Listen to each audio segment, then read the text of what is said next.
The toy store was almost closing when Ethan stood at the counter, clutching a bright red fire truck, the one his 5-year-old son, Noah, had been dreaming about for weeks. The price tag made his stomach twist. It cost more than he had in his wallet. But tomorrow was Noah's birthday, the first one since his wife passed away. Ethan couldn't let the day go by without a smile on his boy's face. "I'll take it," he said, handing over crumpled bills. The cashier, a young woman named Lily, glanced at the register and noticed he was short by $10. She saw the look in his eyes, that quiet mix of embarrassment and love only a struggling parent carries. Without a word, she scanned a hidden discount, then said softly, "Looks like it's on sale today." Ethan blinked. "Really?" She smiled. "Really?" As she packed the toy, she slipped something small into the box, a folded note, and a gift card she'd paid for herself. "Happy birthday to your little one," she whispered as she handed it over.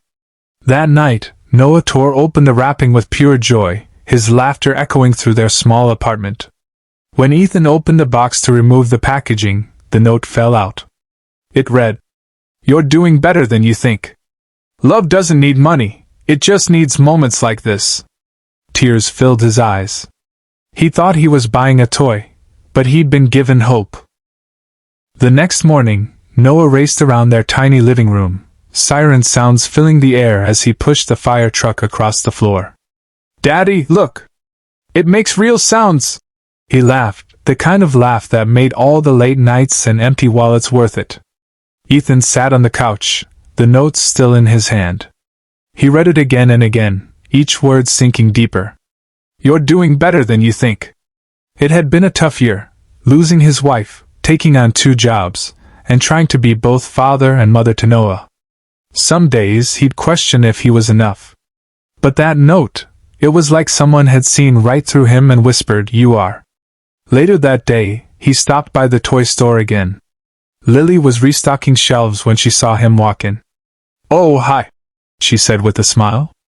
"Did your son like it?" Ethan's voice cracked slightly. "You didn't have to do what you did. But thank you.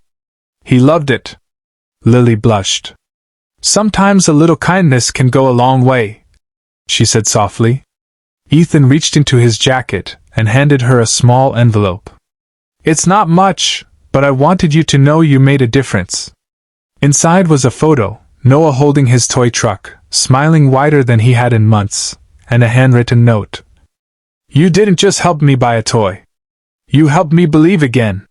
For a moment neither spoke. But both knew that small exchange of kindness had created something priceless, a reminder that even the smallest gesture can rebuild someone's faith in the world. A week later, Ethan received a call from the toy store. It was Lily's manager.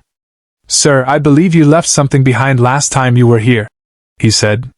Confused, Ethan stopped by after work.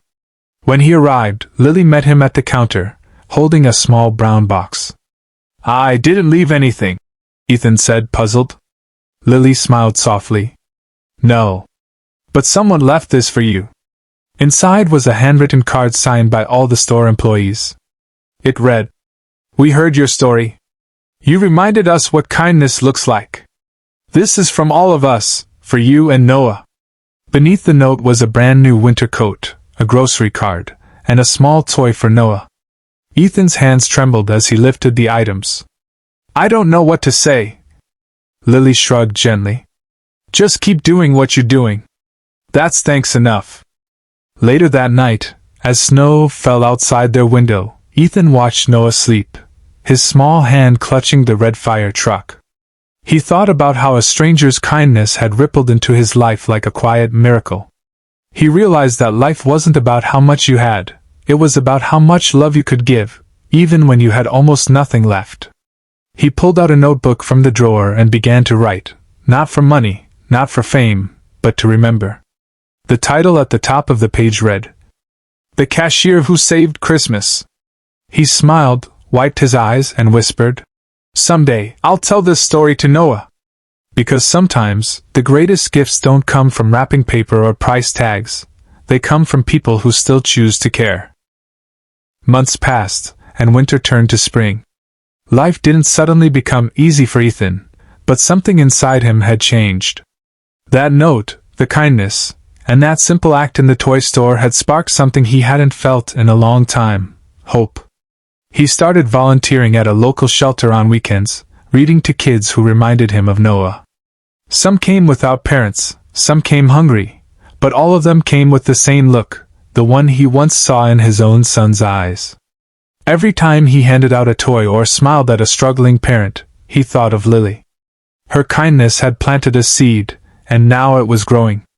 One Saturday morning, as he finished reading to the kids, he looked up, and there she was.